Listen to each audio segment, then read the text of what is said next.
আসসালামু আলাইকুম। উনি আমার একজন পেশেন্ট। ওনার বয়স 65।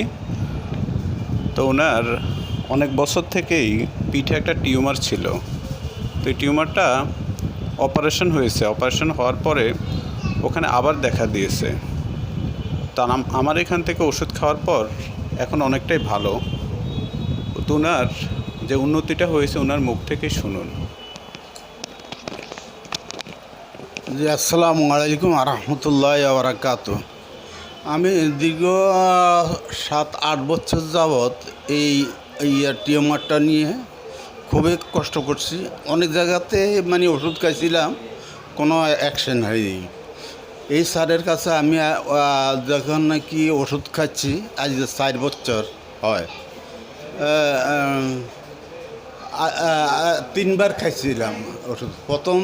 প্রথমবার খাইছি পরেই আল্লাহর রহমত একটু ব্যথা আরম্ভ হয়েছে। এরপরে আবার যখন নাকি ওষুধ দিচ্ছে তখন পুরাপুরি আপনার কাছে জিনিসটা ফাঁকি যাইয়া অনেক রক্ত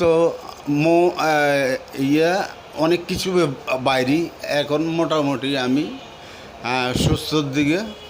এখন আমার ইয়েটা অনেক ভালো হয়ে মোটামুটি ধরতে গেলে ভালো হয়ে গেছে ইনশাল্লাহ।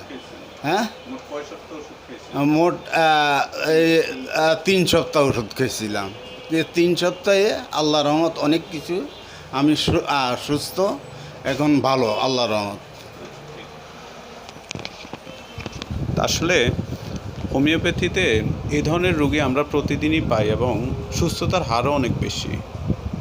তা আপনাদের এই ধরনের সমস্যা হলে আপনাদের নিকটস্থ কোনো হোমিওপ্যাথি চিকিৎসকের পরামর্শে ওষুধ সেবন করবেন। আশা করি আপনারাও উপকৃত হবেন। তো সবাই ভালো থাকুন, সুস্থ থাকুন।